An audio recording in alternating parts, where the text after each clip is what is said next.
Olá pessoal, a gente vai dar continuação ao estudo dos atos processuais. Hoje a gente vai iniciar o estudo de prazos, especificamente o estudo de prazos. Vamos ver o que são os prazos, como funcionam os prazos, as regras aplicáveis aos prazos e como aplicar isso na prática, como resolver isso na prática, né? Esse tema a gente vai desenvolver em algumas videoaulas, entre 3 ou 4 videoaulas a gente vai desenvolver esse tema, ok? Então vamos lá, começar. Inicialmente, quando a gente vai falar de prazos, a gente tem que entender, tem que estabelecer as espécies de prazos, né? Quais são as espécies existentes de prazos? Então, esse é o primeiro ponto que a gente vai analisar, né? Então, gente, seguinte, ó, prazo, ou seja, aquele espaço de tempo que é necessário, que é determinado para a realização de um ato processual, isso seria a ideia, o conceito de prazo. Todo mundo compreende o que é um prazo. Os prazos, eles podem ser prazos legais, eles podem ser prazos judiciais, podem ser prazos convencionais. Isso aqui é uma classificação que leva em conta a origem do prazo. O prazo ele é determinado pela lei. Se for determinado pela lei, a gente fala em prazo legal. O prazo ele não foi determinado pela lei, mas ele foi fixado pelo juiz, a gente chama de prazo judicial. O prazo ele não foi determinado pela lei ou pelo juiz, mas sim pela vontade das partes. Aí a gente fala em prazo convencional. Então essa é a primeira classificação que a gente faz dos prazos, levando em conta a sua origem, levando em conta quem o determinou. Ademais, a gente ainda fala em 2 outras classificações de prazos. A primeira que difere ou que classifica os prazos em prazos próprios ou peremptórios e prazos impróprios. O que são os prazos próprios ou peremptórios e os prazos impróprios? Os prazos próprios ou peremptórios são aquelas espécies de prazos que, ocorrido ele, né, ultrapassado aquele prazo determinado, o ato processual ele não pode mais ser realizado. É o que a gente chama no processo de preclusão temporal. O que é preclusão? Primeiro, o que é preclusão? A preclusão é a perda de uma faculdade processual. Ou seja, você tinha a possibilidade de praticar um ato no processo, mas você não realizou aquele ato em virtude, por exemplo, da perda do prazo, você não fez aquilo no prazo, você perde a faculdade de novamente praticar aquele ato. Isso é a preclusão temporal, porque é em virtude da perda do prazo. Tem outras formas de preclusão, não unicamente a preclusão temporal. Existe a preclusão, por exemplo, lógica. O que seria a preclusão lógica? É quando você pratica um ato, né, que demonstra que você não tem interesse a realizar o outro ato processual. Exemplificando, você está no prazo para recurso, né, saiu a sentença, você está no prazo de 15 dias úteis para apresentar a sua apelação, mas em vez de você manejar o seu recurso, de você recorrer, você vai lá e nesse prazo você paga aquilo que a sentença determinou. Ora, como é que eu vou pagar se eu quero recorrer? Né? Via de regra, a sentença ela não é para ser cumprida imediatamente. Via de regra, a sentença ela só se torna obrigatória depois do trânsito em julgado, então a pessoa não precisaria pagar. Então, se você pagou é porque você não quer recorrer. Então, depois você não pode recorrer. Se você pagou, preclui o seu direito de recorrer. Bem, mas o que nos interessa agora é falar do prazo, né, propriamente dito, dentro dessa ótica aí de preclusão. Então, o que é o prazo próprio ou peremptório? É aquele prazo que, se decorreu e a parte não realizou o ato naquele período, ela perde a faculdade de fazer aquilo no processo e aquilo vai causar uma consequência no processo. Por exemplo, o réu ele foi citado e para ele foi oferecido o prazo de 15 dias, prazo legal, de 15 dias para ele responder, para ele se defender. Ele não se defendeu. Pronto. Passou os 15 dias e ele não se defendeu, ele não pode mais se defender. Não pode mais apresentar a sua resposta. E, em virtude daquela ausência do ato processual, de ter se defendido, ele vai sofrer a revelia. Ele vai sofrer consequências por aquele ato. Então, essa é a ideia do prazo peremptório, né? Olha o que é que diz aqui o artigo 223 sobre o tema. Decorrido o prazo, extingue-se o direito de praticar ou de emendar o ato processual, independentemente de declaração judicial, ficando assegurado, porém, à parte provar que não realizou por justa causa. Olha aí que questão interessante, ó. Decorrido o prazo, extingue-se o direito de praticar ou de emendar o ato processual. Ou seja, tem um prazo, você perdeu o prazo, acabou, você não faz mais aquilo dentro do processo. Esse artigo 223 fala exatamente do prazo próprio ou peremptório, que é, gente, a grande maioria dos prazos do processo. A grande maioria dos prazos que existem no processo, seja civil, seja penal, seja trabalhista, a maioria dos prazos que existem são prazos peremptórios, são prazos próprios. Ou seja, se não realizar o ato no prazo que foi fixado, você perde o direito de fazer, de praticar aquele ato processual. Só que a lei, claro, ela prevê que podem existir situações excepcionalíssimas, né? Então, se o ato não foi realizado, não foi praticado em virtude de uma justa causa, de um fator que foi justo, aí tudo bem, o juiz pode conceder novo prazo. E a lei orienta o que seria essa justa causa para se perder um prazo e o juiz reabrir o prazo. Olha o que é que diz aqui o parágrafo 1º. Considera-se justa causa o evento alheio à vontade da parte e que a impediu de praticar o ato por si ou por mandatário. Agora, gente, tem que ser algo extremamente relevante, viu? Não é qualquer evento, né? Tem que ser realmente um caso fortuito, de força maior, naqueles conceitos que a gente lembra lá do próprio direito civil.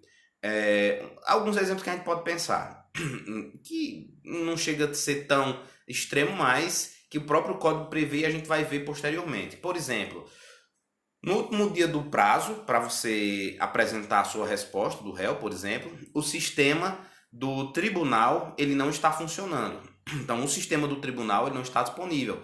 E essa petição era para ser protocolada de forma eletrônica, o processo era eletrônico, e você não tem como protocolar. Isso é uma situação lógica. Então, foi impossível você praticar naquele prazo por um evento alheio à sua vontade. Agora, imagine uma segunda situação. Você deixou para colocar aquela sua petição no último dia do prazo e sua internet não está muito boa, está falhando, desconectou. Aí, gente, lamento, mas você não deveria ter deixado, então, para último momento, né? Você tem que contar com esses imprevistos também. Aquela mesma coisa, por exemplo, de que você está indo para uma audiência, mas você não consegue chegar a tempo porque o pneu do carro furou. Então, assim, a jurisprudência não entende isso como justo, não. Vai entender o seguinte, olha, carro furar pneu acontece com todo mundo. Um pequeno acidente pode acontecer também. Então, você deveria ter saído com muita antecedência para chegar no momento. Então, prestem atenção, porque não é qualquer coisa, não é qualquer fato alheio à sua vontade que vai ser um motivo justo. Tem que ser um motivo realmente relevante que o faça, né, que o impeça de realizar aquele ato no prazo determinado pela lei ou pelo juiz. Enfim, essa é a observação que a gente faz. E o parágrafo 2º diz, verificada a justa causa, o juiz permitirá à parte a prática do ato no prazo que ele assinalar. Então, aconteceu esse problema, então eu vou lhe assinalar aqui mais um dia, mais 2 dias para você realizar esse ato. Então, seria isso que diz o parágrafo 2º, ok? Prazos impróprios. Então, essa é a ideia do primeiro. Essa é a ideia do prazo próprio, né? O prazo próprio é aquele que, se o ato não for realizado no momento adequado, a parte perde o direito de praticar aquele ato. Geralmente, os prazos próprios são os prazos das partes, autor e réu do processo, ok? Prazos impróprios. Os prazos impróprios são aqueles prazos que são fixados pela lei, mas que, se descumprido, ele não gera uma consequência drástica para o processo. Ele não traz uma consequência para o processo. Vocês viram, por exemplo, que se o réu perde o prazo dele de apresentar a contestação, ele tem uma consequência. Ele não pode mais praticar o ato e ele sofre a revelia. Se o autor é intimado para indicar, por exemplo, as provas que quer produzir em audiência, ele não indica, então ele não vai mais produzir, não vai mais poder produzir aquelas provas no processo. Então, o autor ou o réu, se não cumprir com o ato, não realizar o ato no prazo que foi fixado, perde o direito de realizar. Mas o prazo impróprio, como eu tinha dito, é aquele que tem o prazo, mas se o ato não for praticado naquele prazo, ele ainda deve ser praticado no processo. Não tem como simplesmente ignorar e caminhar o processo adiante. Os atos impróprios são exatamente os atos dos juízes e dos auxiliares da justiça. Juiz e auxiliar da justiça são exatamente, os servidores, a estrutura do judiciário, ele é regido por prazos impróprios. A lei prevê prazos para o juiz, prevê prazos para o auxiliar do judiciário, o servidor, o diretor de secretaria, supervisor da unidade. A lei prevê esses prazos. Porém, se forem descumpridos, a princípio, não gera uma consequência para dentro do processo. A gente quer dizer que simplesmente pode descumprir? Não, não é bem assim. Vamos ler aqui um exemplo de prazo impróprio. É um exemplo. É o único? Não. Como eu falei para vocês, juízes e auxiliares têm prazos impróprios. Vamos ler aqui em relação aos juízes. Depois, mais à frente, quando a gente for falar de cada situação, a gente vai ler também os prazos para os auxiliares da justiça. Vamos lá. Artigo 226 do CPC. O juiz proferirá, inciso 1º, os despachos no prazo de 5 dias. Inciso 2º, as decisões interlocutórias no prazo de 10 dias. Inciso 3º, as sentenças no prazo de 30 dias. Então, teoricamente, pela lei, os juízes têm que despachar em 5, decidir, emitir uma decisão interlocutória, por exemplo, analisando uma liminar no início do processo em 10 dias. E, depois de concluído o processo, o juiz ele tem 30 dias concluída a fase de instrução do processo e alegações finais. O juiz tem 30 dias para realizar a sentença, para emitir sua sentença. O problema é que a estrutura do judiciário nem sempre ela consegue fornecer mão de obra e estrutura suficiente para que o juiz consiga cumprir esses prazos. Então, sendo bem realista, muitas vezes os juízes eles não conseguem cumprir esses prazos. Jane, por que não conseguem? Eu estou falando, na realidade é uma sobrecarga de trabalho que tem no judiciário, uma estrutura que muitas vezes não é adequada. Então, em virtude desse tipo de situação, de estrutural, econômica, financeira do Poder Judiciário brasileiro, é muito comum os juízes não conseguirem cumprir esses prazos. Certo, o juiz ele não fez a sentença em 30 dias. E agora, ele perde o direito de sentenciar? Óbvio que não faria sentido. É por isso que eu disse a vocês que o prazo impróprio ele não traz para dentro do processo uma consequência como essa. Então, se não for cumprido o ato no prazo impróprio, mesmo assim o juiz vai ter que realizar a sentença, não teria sentido nenhum. As partes ainda serem prejudicadas por isso, mais prejudicadas ainda. Então, não emitir nos 30 dias, mas ainda vou ter o dever de emitir essa sentença, seja em 60 dias, 90, em 600 dias, mas eu vou ter que emitir aquela decisão. Então não serve de nada um prazo impróprio? Claro que serve, O descumprimento de um prazo impróprio pelo juiz ou pelo servidor, ele é passível de punição administrativa, punição disciplinar. O juiz ou auxiliar do Poder Judiciário, servidor público, que não cumpre esses prazos, ele tem sim a possibilidade de sofrer punição. A gente vai discutir um pouquinho mais sobre isso futuramente. Agora, para ele ser punido, ele tem que demonstrar que o não cumprimento do prazo foi por desídia. Foi por falta de um justo motivo. Claro, se ele traz um justo motivo, olha, eu não cumpri o prazo porque a estrutura do judiciário não me permitiu, porque eu tenho uma carga de 200 sentenças para fazer por mês. Todo mês entra 200 processos e ao ano a gente já tem um volume de 8.000 processos. Então, óbvio que será levado em conta esse acúmulo de trabalho daquela vara. Agora, não tem esse trabalho todo, é uma comarca pequena. Mas o juiz é que não anda, ele não produz, ele não emite sentenças, tá aqui, ele passa um mês todinho para fazer 1, 2 sentenças, enquanto o normal seria pelo menos 30. Vamos imaginar, Então, em situações como essa, o juiz pode sim ser punido. Recentemente, inclusive, aqui no estado do Ceará, um juiz ele foi punido, numa comarca de uma cidade pequena, próxima à região de Fortaleza, região metropolitana, e ele sofreu uma punição, exatamente pela desídia no trabalho. Ele não tinha produtividade, e ali se percebeu que a falta de produtividade era falta de um trabalho mais eficiente do juiz. Então, não é muito comum o juiz ser punido por isso, por descumprimento dos prazos, por esse motivo, porque geralmente os prazos não são cumpridos, a maioria das vezes, por questões estruturais do Poder Judiciário mesmo, mas não sendo por justo motivo, pode sim tanto o juiz como o servidor, o auxiliar da justiça, o servidor público, ele pode ser punido por não cumprir as suas atividades nos prazos determinados pela lei. Porém, como eu estava dizendo, mesmo não fazendo a sentença em 30 dias, o juiz continua tendo a obrigação de fazer a sentença, seja em 60, seja em 90, e a sentença vai ser válida da mesma forma. É diferente de um prazo próprio, que se o advogado do réu não fizer sua defesa em 15 dias, já era, ele não pode mais fazer a defesa e ele vai ficar como rével, né? Da mesma forma que se tem o prazo de 15 dias para recorrer e não recorre no prazo de 15 dias, então perdeu o direito de recorrer, não vai ter mais validade nenhuma você apresentar aquele recurso. Então, essa seria a ideia da diferença de prazo próprio para impróprio. Para encerrar essa classificação, essas espécies iniciais de prazo, a gente ainda vai falar dessa outra classificação. Prazo aceleratório e prazo dilatório. A maioria dos prazos que existem no processo civil são prazos de natureza aceleratória. O que é que significa isso? São prazos que são fixados pela lei, geralmente, para que o processo tenha um fluxo, um começo, um meio e um fim, ou seja, tenha uma marcha, consiga se desenvolver, né? Então, por exemplo, o autor faz sua petição inicial, cita-se o réu, tem uma audiência de conciliação ou mediação, após essa audiência, o réu tem 15 dias para apresentar a sua defesa. Se ele não apresentar a defesa em 15 dias, é um prazo próprio, a gente já viu. Vamos para outra fase, né? Aí ele apresentou a defesa. Pronto, ele apresentou em 15 dias. Agora, intima o autor para ele apresentar a réplica, se manifestar sobre essa defesa. Autor, você também tem 15 dias. Se não apresentar em 15 dias, bola para frente, o processo vai caminhando.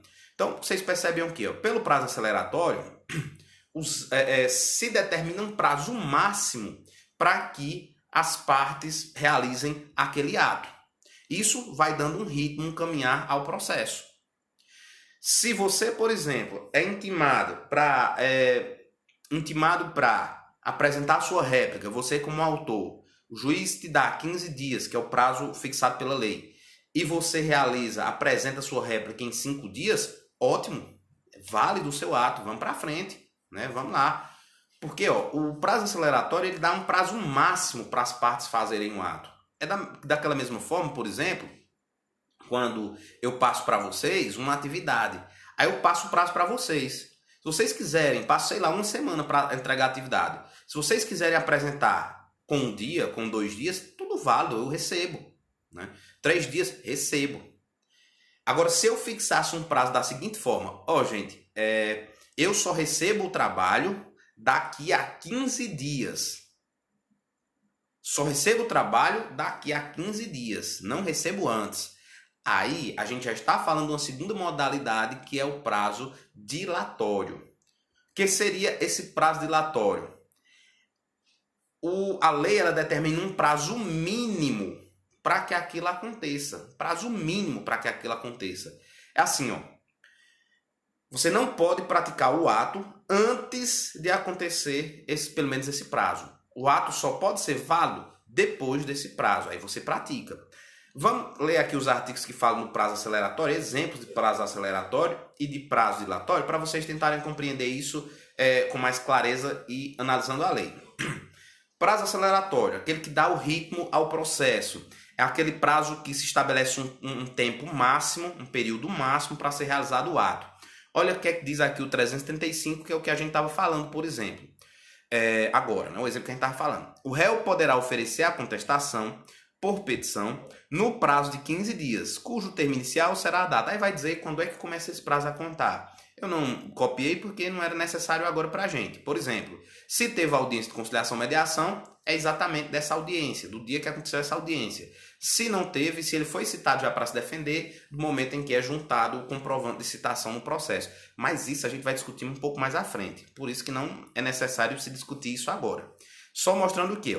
O réu poderá oferecer contestação por petição no prazo de 15 dias. Então ele tem 15 dias para apresentar a sua defesa. Pode apresentar antes? Claro. Poderá oferecer no prazo de até 15 dias. Ele não pode, depois de 15 dias. Essa é a ideia do prazo aceleratório, que, como eu disse a vocês, trata-se da grande maioria dos prazos que tem no processo, né? Então, a grande maioria são prazos aceleratórios, que fixam prazo máximo para as pessoas fazerem algo, praticarem um ato, e depois disso o processo já pula para outra etapa. Essa é a ideia. Olha o que é que diz o 218, parágrafo 4º, completando essa ideia aqui do prazo aceleratório. Será considerado tempestivo o ato praticado antes do termo inicial do prazo. Antes do termo inicial do prazo. Coisa interessante isso aqui, ó. O que é que está querendo dizer, Jânio? Eu não compreendi. É assim, ó. Imagine um recurso. Apelação. Recurso de apelação. O que é o recurso de apelação? É o recurso adequado para você tentar modificar, atacar uma sentença que lhe foi desfavorável. Então, foi o processo, caminhou, foi emitida a sentença. A sentença não lhe foi favorável. Como é que funciona? Como é que começa a contar o prazo para que você recorra, apele? Bem, você vai ser intimado oficialmente, né? Vocês vão ver depois quais são as formas de intimação. Existe intimação feita pelo diário eletrônico, o diário de justiça eletrônica, a gente vai falar um pouco sobre isso na frente. Existe também a intimação feita pelo sistema eletrônico, quando processo eletrônico. Existe a intimação feita pessoalmente. Então, existem diversas formas de intimação, certo? O prazo só começa a contar para você recorrer se você foi intimado, se você foi comunicado oficialmente. Mas imagine que antes de você ser comunicado oficialmente, você porventura toma conhecimento da sentença. Você porventura entrou no sistema e você viu a sentença que foi emitida contra você. Mas você ainda não foi pessoalmente intimado, ainda não houve oficialmente sua intimação. Você só tomou conhecimento daquela sentença. Jânio, eu preciso esperar que eu seja intimado para só depois recorrer dentro daqueles 15 dias? Não. É isso que diz o 218, parágrafo 4º. Será considerado tempestivo o ato praticado antes do termo inicial do prazo. Antes do início do prazo. Termo inicial significa data do início do prazo. Será considerado tempestivo. Ou seja, o que é tempestivo? Só para fazer o paralelo aqui. Tempestivo e intempestivo. Tempestivo é quando você faz um ato dentro do prazo. Intempestivo, fora do tempo, fora do prazo. Então, se você realiza mesmo antes de se iniciar o prazo, é considerado um prazo tempestivo, dentro do prazo. Agora, se você pratica o ato depois de ter encerrado o prazo, aí sim é que ele é intempestivo. Esse 218, parágrafo 4º, ele existe no CPC para corrigir um vício, diríamos assim, uma interpretação equivocada que a jurisprudência fazia. O que é que a jurisprudência fazia? A jurisprudência criou-se, né, um instituto chamado de jurisprudência defensiva. O que é jurisprudência defensiva? São diversas jurisprudências que existem, súmulas, por exemplo, e jurisprudência de uma maneira geral, para vedar às partes, por exemplo, o exercício de alguns recursos, para vedar com que as partes prossigam um processo, enfim. Essa é a ideia da jurisprudência defensiva. É, de certa forma, extinguir aquele processo, extinguir aquele recurso, levando em conta um formalismo do processo. E era comum que o Poder Judiciário, ele não recebia, aqui falando de recursos, ele não recebia os recursos se as partes manejassem o recurso, apresentassem o recurso, antes de começar a contagem do prazo. Olha que situação complicada, né? Olha que situação de má fé até. Porque, poxa, eu estou tendo boa fé, eu estou sendo diligente, eu estou sendo cuidadoso, eu estou, juiz, apresentando recurso antes mesmo de você me intimar, eu com isso estou até economizando o seu trabalho de me intimar, e eu vou ser prejudicado por isso? Era desse jeito. Então, quem apresentasse o recurso antes de começar a contagem do prazo, estava apresentando o recurso fora do prazo, intempestivo. E, consequentemente, o seu recurso não era recebido, não era sequer analisado, né? Analisado o método, morria ali nos requisitos recursais. E o novo CPC percebeu, né? O legislador percebeu que isso, de certa forma, era injusto. Poxa, a gente está punindo, a jurisprudência está punindo quem tem boa fé, né? Quem está agindo de boa fé. Poxa, não deve ser assim. Então vamos acabar com essa ideia equivocada da jurisprudência. E aí surge esse artigo que vai exatamente na contramão da jurisprudência e diz, ó, Aquele que praticar o ato antes mesmo de ser oficialmente comunicado, antes mesmo do prazo começar a contar contra ele, ele pode sim praticar o ato e aquele ato será considerado válido, será considerado tempestivo, né? Então, bem importante essa regra aí. Para a gente finalizar esse nosso primeiro momento, a gente vai ler agora o 334 que fala do prazo dilatório. Que, como a gente viu, prazo dilatório é aquele prazo que estabelece um tempo mínimo para que seja realizado o ato. Aguarde passar esse tempo, depois você pratica o ato. A ideia do prazo dilatório é fazer com que haja uma duração mínima para o processo, diríamos assim. Vamos ler o 334 para a gente compreender. Olha o que é que diz.